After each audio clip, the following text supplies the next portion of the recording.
اعوذ باللہ من الشیطان الرجیم بسم اللہ الرحمن الرحیم الحمد للہ رب العالمین وصلی اللہ علی محمد وآلہ اجمعین واللعنۃ الدائمۃ علی اعداء محمد وآل محمد اما بعد وفقنا اللہ وإیاکم للعلم والعمل الصالحین انشاءاللہ تعالی۔ یہ ہمارے عقائد کا 7 نمبر درس ہے، اور جو آج کا موضوع ہے کہ علم کی تلاش کا واجب ہونا۔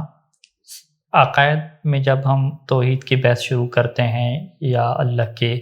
وجود کی بحث شروع کرتے ہیں تو اس سے پہلے یہ سوال اٹھایا جاتا ہے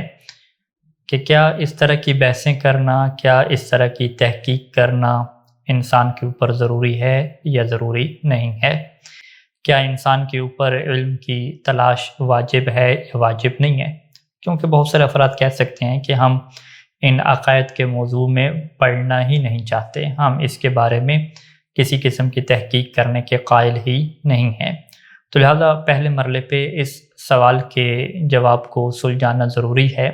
کہ کیا انسان کے لیے علم کی تلاش واجب نہیں ہے؟ کیا انسان کے لیے تحقیق اور جستجو ضروری نہیں ہے؟ انسان کی عقل اس سے کیا کہتی ہے؟ دنیا میں رواج کیا چل رہا ہے؟ انسانوں کے جو عقل مند انسان ہیں ان کے رہن سہن کے طریقے کیا ہیں؟ یہ ساری کی ساری گفتگو آج کے درس میں ہوگی۔ تو آج کے درس کا جو عنوان ہے وہ یہی ہے کہ علم کی تلاش کا واجب ہونا۔ ہم یہ ثابت کریں گے کہ انسان کے اوپر ضروری ہے کہ وہ علم کی تلاش کرے۔ وہ یہ نہیں کہہ سکتا کہ میں کسی عقیدے کے متعلق، کسی موضوع کے متعلق تحقیق نہیں کروں گا، اور جو دنیا کی زندگی ہے اس کو میں لطف اٹھاتا رہوں گا اس کے ذریعے سے، اور مزے سے زندگی گزاروں گا، اور مجھے اس تحقیق کی ضرورت نہیں ہے۔ بلکہ اس کی جو عقل ہے اسے اس موڑ پہ لا کھڑا کرے گی کہ اسے پھر عقائد کے متعلق اور نظریات کے متعلق تحقیق کی طرف قدم بڑھانا ہوگا۔ جو ہم موضوع کے تقسیم کرنے لگے ہیں کہ 3 طرح کی ہم یہاں پہ بحثیں آپ کے سامنے رکھیں گے کہ سب سے پہلے ہم یہ کہیں گے کہ یہ جو غور و فکر کرنا ہے اس کی اسلام میں کیا اہمیت ہے، قرآن مجید نے اس کے متعلق کیا کہا ہے، اور دوسرا ہم قرآن سے ہٹ کے خود یہ دیکھیں گے کہ انسانی عقل کے نزدیک اس کی کیا اہمیت ہے، اور تیسرے نمبر پہ پھر ہم یہ گفتگو رکھیں گے کہ عقیدے کی تلاش کیا انسان کے اوپر ضروری ہے یا ضروری نہیں ہے۔ سب سے پہلے ہم چلتے ہیں کہ غور و فکر کی اسلام میں کیا اہمیت ہے۔ تو یہاں پہ قرآن مجید کی 2 آیات ہمارے سامنے ہیں، ان کے ذریعے سے ہم رہنمائی لینے کی کوشش کریں گے۔ سب سے جو پہلی آیت ہے وہ سورہ یونس کی 110 نمبر آیت ہے کہ جس میں ارشاد ہوتا ہے کہ اعوذ باللہ من الشیطان الرجیم قل انظروا ماذا فی السماوات والارض وما تغنی الآیات والنذر عن قوم لا یؤمنون۔ کہہ دو آسمانوں اور زمین میں دیکھو، آسمانوں اور زمین میں دیکھو، یعنی غور و فکر کرنے کا حکم دیا جا رہا ہے کہ تم سب آسمانوں اور زمین میں دیکھو کہ ان میں کیا چیزیں ہیں۔ تو یہ آیت کے شروع میں ہی اس بات کی دعوت دے دی گئی کہ آسمانوں اور زمین میں تم دیکھو، اس میں غور و فکر کرو کہ اس میں کیا چیزیں ہیں۔ وَمَا تُغْنِ الْآيَاتُ وَالنُّذُرُ، اور یہ جو نشانیاں ہیں، یہ جو تنبیہیں ہیں، یہ فائدہ نہیں دیتی اس قوم کو کہ جو ایمان ہی نہیں لانا چاہتی، جو ہٹ درم ہو چکے ہیں، جو ایمان نہیں لانا چاہتے کہ اس کائنات کا کوئی خالق ہے۔ تو لہٰذا ان کے لیے کوئی فائدہ نہیں ہے کہ وہ کائنات کی نشانیوں کو دیکھیں یا اس میں غور و فکر کریں۔ تو یہ آیت ہمارے سامنے اس حقیقت کو رکھتی ہے کہ غور و فکر کرنا ہمارے لیے ضروری ہے کہ ہم کائنات میں غور و فکر کریں، آسمان و زمین میں غور و فکر کریں۔ اسی طریقے سے دوسری آیت ہے ہمارے سامنے جو سورہ عنکبوت کی 20 نمبر آیت ہے، اس کے اندر یہ ارشاد ہو رہا ہے کہ قُلْ سِیرُوا فِی الْأَرْضِ فَانْظُرُوا کیف بدأ الخلق ثم اللہ ينشئ النشأة الآخرة ان اللہ علی کل شیء قدیر۔ کہہ دو زمین میں چلو پھرو، یعنی یہاں پہ حکم دیا جا رہا ہے کہ زمین میں تم جاؤ، چلو پھرو۔ کیوں؟ وجہ کیا ہے؟ فانظروا، تاکہ تم دیکھو، غور و فکر کرو کہ کیف بدأ الخلق، کہ اس نے کس طرح سے تخلیق کا آغاز کیا، اور پھر اللہ آخرت کی تخلیق دوبارہ بنائے گا۔ بے شک اللہ ہر چیز کے اوپر قدرت رکھنے والا ہے۔ تو یہ آیت بھی ہمیں بتاتی ہے کہ کائنات کے متعلق یہ غور و فکر کرنا اور مختلف جگہوں پہ جا کے چیزوں کا مشاہدہ کرنا، دیکھنا کہ اس کا آغاز کیسے ہوا، اس کی تخلیق کیسے ہوئی، یہ اللہ تعالیٰ نے ہمارے لیے ضروری قرار دیا ہے۔ تو یہ چند ایک قرآن مجید کی آیات ہیں، اس کے علاوہ بھی ہیں کہ جس میں باقاعدہ انسان کو اس کائنات کی چیزوں میں اور آسمانوں اور زمین میں اور خود اپنے اندر غور و فکر کرنے کا حکم دیا گیا ہے۔ اس کے بعد ہم چلتے ہیں دوسرے نقطے کی طرف کہ انسانی عقل جو ہے وہ ہمیں کیا بتلاتی ہے، کہ کیا ہمارے لیے غور و فکر کرنا ضروری ہے یا ضروری نہیں ہے۔ جب انسانی عقل کی بات آتی ہے تو پھر ہمیں بہت ساری مثالوں کا سہارا لینا پڑے گا، اور ہم ان مثالوں کے ذریعے سے سمجھیں گے کہ جب مختلف نظریات ہوتے ہیں تو انسانی عقل یہ دعوت دیتی ہے کہ آپ کو غور و فکر کی طرف بڑھنا ہے، آپ کو جستجو اور تحقیق اور علم کی تلاش کی طرف اپنے قدم بڑھانے ہیں۔ سب سے پہلی بات ہم یہ دیکھتے ہیں کہ یہ ایک حقیقت ہے جو دنیا میں موجود ہے کہ بہت سارے لوگ مختلف نظریات اور مختلف قسم کے عقائد رکھنے والے ہیں، اور ایسے عقائد ہیں کہ جو بالکل ایک دوسرے سے متضاد ہیں اور ملتے ہی نہیں ہیں۔ کچھ طرف تو لوگ ہیں کہ جو ایک قادر اور حکیم اور عالم ذات کے اوپر ایمان رکھتے ہیں اور اسے اپنا خالق سمجھتے ہیں، جبکہ کچھ لوگ اس کا انکار کرتے ہیں اور مادی عقائد رکھتے ہیں۔ انہی افراد میں سے کچھ افراد ایسے ہیں کہ جو گائے کی عبادت کرتے ہیں، گائے کو معبود کا درجہ دیتے ہیں، اور کچھ لوگ ایسے ہیں کہ جو اپنے جیسے انسانوں کی عبادت کرتے ہیں۔ تو یہ ایک ناقابل انکار حقیقت ہے کہ ہمارے درمیان میں مختلف نظریات، مختلف عقائد پائے جاتے ہیں۔ اب یہاں پہ اگر آپ غور و فکر کریں اور اپنی عقل سے پوچھیں کہ کیا ہمیں اپنے آباء و اجداد کے عقائد اور نظریات پہ جمے رہنا چاہیے اور مزید تحقیق کی طرف نہیں جانا چاہیے؟ اکثر لوگ یہی سوچتے ہیں کہ شاید جو انہیں بچپن سے سکھایا گیا ہے، جو ان کے والدین کا اور ان کے خاندان کا مذہب ہے، عقیدہ ہے، وہی درست ہوگا۔ کیا عقل اس بات کو قبول کرتی ہے کہ ہم یہ سمجھنے لگ جائیں کہ جس خاندان میں ہم پیدا ہوئے، جہاں پہ ہم رہ رہے ہیں، ان کے جو نظریات ہیں وہ بالکل درست ہیں اور اس بارے میں ہمیں خود سے تحقیق و جستجو کرنے کی ضرورت نہیں ہے؟ تو عقل یہاں پہ کیا جواب دے گی؟ عقل کہے گی کہ میں آپ کے سامنے چند مثالیں رکھتی ہوں، آپ ان مثالوں میں غور و فکر کریں تو پھر آپ کو ایک قانون سمجھ آئے گا، اور اس قانون کے تحت آپ کے لیے ضروری ہو جائے گا کہ آپ کن کن نظریات کے متعلق تحقیق اور جستجو کریں اور کون سے نظریات ایسے ہیں کہ جس میں تحقیق و جستجو کی ضرورت نہیں پڑے گی۔ یہاں پہ 3-4 مثالیں ہم آپ کے سامنے رکھنے لگے ہیں۔ سب سے جو پہلی مثال ہے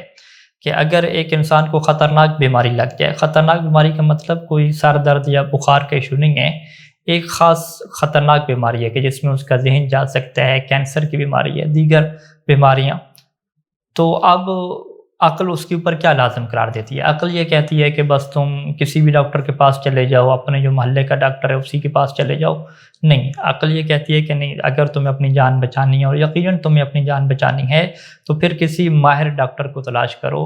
اور ایسا ماہر ڈاکٹر ہو کہ جو ایماندار بھی ہو، جو ایمانداری سے تمہارا علاج کرے، تمہیں صحیح طریقے سے بتلا سکے۔ تو لہٰذا وہ ہر کسی ڈاکٹر کے اوپر بھروسہ کرنے کے لیے تیار نہیں ہوتا، بلکہ وہ لوگوں سے پوچھتا ہے، معلومات لیتا ہے کہ کون سا ڈاکٹر اس میں ماہر ہے، وہ اسی کی تلاش میں جاتا ہے۔ کیوں؟ اس کی وجہ کیا ہے؟ کیونکہ اس سے بہت بڑے نقصان کا خطرہ ہے۔ دوسری مثال کہ اگر ایک فوجی کمانڈر ہے، فوجی افسر ہے، اسے اس بات کا خدشہ ہو جاتا ہے کہ ہو سکتا ہے کہ آج رات دشمن حملہ کر دے، مختلف قسم کی افواہیں اس نے سنی، تو کیا آپ یہ سمجھتے ہیں کہ وہ اطمینان سے رات کو سو جائے گا یا کچھ احتیاطی تدابیر کرے گا اس حملے کو روکنے کے لیے؟ تو عقل اسے کیا کہے گی کہ چونکہ خطرہ بہت بڑا ہے، تم لوگ مر سکتے ہو، تو لہٰذا احتیاطی تدابیر کرنا یہ ضروری ہے، یا تو احتیاطی تدابیر کریں یا اس خبر کے بارے میں تحقیق کریں۔ تیسری مثال ہم آپ کے سامنے رکھتے ہیں کہ فرض کریں کہ ایک انسان کے پاس بہت زیادہ مال و دولت ہو اور اسے اس بات کا خطرہ ہو کہ ہو سکتا ہے کہ کوئی چور اس دولت کو ہتھیانے کے پیچھے ہو، تو عقل وہاں پہ کیا کہتی ہے؟ عقل یہ کہتی ہے کہ تم ایسے گھر کے صحن میں یہ دولت وغیرہ رکھ کے چلے جاؤ اور کوئی خطرہ نہیں ہے، یا عقل یہ کہتی ہے کہ تم اسے مضبوط تالوں میں اور کسی ایسی جگہ پہ رکھو کہ جہاں پہ یہ محفوظ ہو؟ تو اس کی عقل یہی کہے گی کہ تمہیں حفاظت کرنی ہے اپنے مال و دولت کی، اور تمہیں اس بات کا جب خطرہ لگ چکا ہے کہ ہو سکتا ہے کہ یہ پیسہ چوری ہو جائے، تو اب تم اس کو بچانے کے لیے تدابیر اختیار کرو۔ چوتھی اور آخری مثال کہ اگر فرض کریں کہ آپ کسی ادارے میں ملازم ہوں اور اسی نوکری کی وجہ سے سارا گھر آپ کا چل رہا ہو، سارا نظام چل رہا ہو، تو ایک دن کہیں سے خبر ملتی ہے کہ کل جو نہیں آئے گا تو اس کو نوکری سے نکال دیا جائے گا، اور اتفاقاً آپ کا پروگرام بنا ہوا تھا کہ کل میں چھٹی کروں گا۔ تو اب جب یہ خبر آئے گی تو آپ کے حالات بدل جائیں گے، تو آپ یہ نہیں کہیں گے کہ پتہ نہیں یہ خبر کس نے دی ہے، وہ کیسا بندہ ہے، قابل اعتماد ہے، قابل اعتماد نہیں ہے۔ آپ کہیں گے وہ بندہ جو بھی ہو، پہلے وہ قابل اعتماد نہیں ہے، مجھے احتیاطی تدابیر کو اختیار کرنا ہے، اور میں کنفرم کروں گا اس خبر کو، کیونکہ اس سے بہت بڑا نقصان ہو جاتا ہے۔ میری نوکری ساری چلی جائے گی جو اتنی مشکل سے ملی ہے، سارا گھر کا نظام اسی کے اوپر چل رہا ہے۔ تو یا تو آپ کوشش کریں گے کہ صحیح خبر کو معلوم کر سکیں، اور اگر آپ صحیح خبر تک نہ بھی پہنچ پائیں تو احتیاطاً آپ پھر بھی چھٹی نہیں کریں گے اور کام پہ چلے جائیں گے۔ ان سب مثالوں میں آپ دیکھتے ہیں کہ جب اس طرح کے بڑے خطرات انسان کو لاحق ہوتے ہیں، اور تھوڑا سا کہیں سے آپشن مل جاتا ہے، امکان آ جاتا ہے، احتمال آ جاتا ہے، اس کو اس چیز کی بھنک پڑ جاتی ہے کہ ہو سکتا ہے کہ میں اس خطرے میں پڑ جاؤں، تو اب عقل وہاں پہ یہ کہتی ہے کہ یا تو تم احتیاط کرو، یا پھر کسی معتبر ذریعے کے ذریعے سے اس خبر کی تصدیق کرو۔ تو لہٰذا ان تمام مثالوں سے ایک قانون ہمارے سامنے آتا ہے۔ وہ قانون یہ ہے کہ جب بھی انسان کو بڑے نقصان کا اندیشہ ہو، چاہے وہ احتمال فیصد کے اعتبار سے بہت تھوڑا ہو، 10%، 15%، 20% ہو، لیکن جب خطرہ بہت بڑا ہو کہ جس میں موت کا خطرہ ہو سکتا ہے، اس کے سارا کیریئر تباہ ہو سکتا ہے، اس کے پورے جو مال و دولت ہے وہ ختم ہو سکتی ہے، تو چاہے یہ احتمال تھوڑا سا ہو فیصد کے اعتبار سے، پھر بھی اس کی عقل اسے یہ کہتی ہے کہ تمہاری ذمہ داری ہے کہ تم اس خطرے کو اپنے آپ سے دور کرو، اس کے لیے تم تحقیق کو جستجو کرو یا احتیاطی تدابیر کو اختیار کرو۔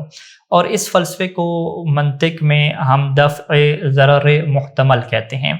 دفع ضرر محتمل یعنی ایک ایسا ضرر، ایک ایسا نقصان کہ جس کا احتمال ہو، تو عقل یہ کہتی ہے کہ اس نقصان کو دور کرنا ضروری ہے۔ تو لہٰذا اس بات میں کسی کو کوئی شک نہیں ہوگا، اور انسان کی عقل اس بات کی گواہی دے گی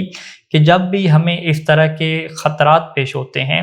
اس طرح کے امکانات پیدا ہو جاتے ہیں کہ ہو سکتا ہے کہ کوئی خطرناک بیماری لگ جائے، ہو سکتا ہے کہ ہمارا گھر تباہ ہو جائے، ہو سکتا ہے کہ ہماری یہ نوکری چلی جائے، تو اس بنیاد پہ عقل اسے یہ کہتی ہے کہ اب تمہارے لیے سکون سے بیٹھنا درست نہیں ہے، بلکہ تمہاری یہ ذمہ داری ہے کہ تم تحقیق کی طرف قدم بڑھاؤ، تم جستجو کی طرف قدم بڑھاؤ۔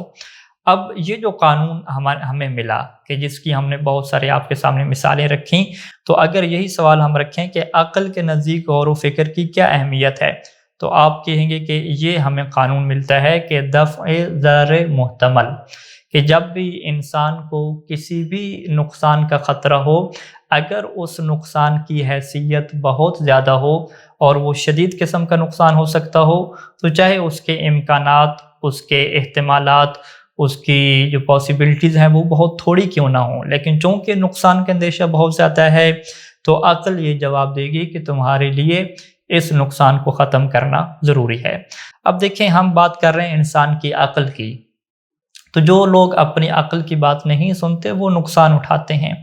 اور ایسے لوگوں کو عقل مند لوگوں کی دنیا میں بے وقوف اور پاگل کہا جاتا ہے، لاپرواہ انسان کہا جاتا ہے، کہ جس کی معاشرے میں کوئی حیثیت نہیں ہوتی،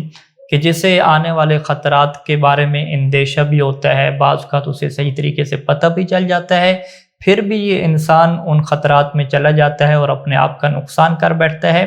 تو سارے کے سارے عقل مند لوگ یہ کہتے ہیں کہ تم نے اس قانون کی مخالفت کی ہے۔ اب وہ قانون کیا ہے؟ وہ یہی قانون ہے کہ دفع ضرر محتمل ایک دلیل تھی کہ جس دلیل کی طرف تمہاری عقل رہنمائی کر رہی تھی، مگر تم نے اس کی کوئی پرواہ نہیں کی، لہٰذا اب جو سرزنش ہوگی، جو مذمت ہوگی، جس میں سزا کا تعین کیا جائے گا، وہ تمہارے اوپر ہے، کہ تمہاری ہی ہم مذمت کریں گے اور تمہیں ہی غلط کہیں گے کہ تم نے یہ کام خود غلط کیا ہے، لہٰذا اس کے نقصانات اور اس کا انجام تم خود بھگتو، تم خود اس کے ذمہ دار ہو۔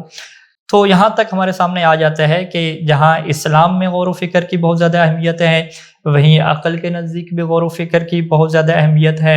اور ایسے مواقع پہ عقل انسان کو لے کر جاتی ہے غور و فکر کی طرف، علم کی تلاش کی طرف، حقیقت کے بارے میں معلوم کرنے کی طرف لے کر جاتی ہے کہ جب اسے خطرہ ہو کہ اگر میں نے اس حقیقت کو معلوم نہ کیا تو میرا بہت زیادہ نقصان ہو جائے گا۔ تو لہٰذا اب ہم تیسرے مرحلے میں شفٹ ہو رہے ہیں کہ عقیدے کی تلاش کیا واجب ہوگی یا واجب نہیں ہوگی۔ تو اب ہم اسی قانون کو، یہی جو قانون دفع ضرر محتمل ہے، اسی کو ہم اپلائی کرتے ہیں اپنے عقیدے کے اوپر کہ جب یہ طے ہے، حقیقت ہے کہ بہت سارے لوگوں کے مختلف عقیدے ہیں، اور نقصان جو ہمارا ہو سکتا ہے کہ اگر آخرت میں زندگی ہوئی تو بہت بڑا ہمارا نقصان ہو سکتا ہے۔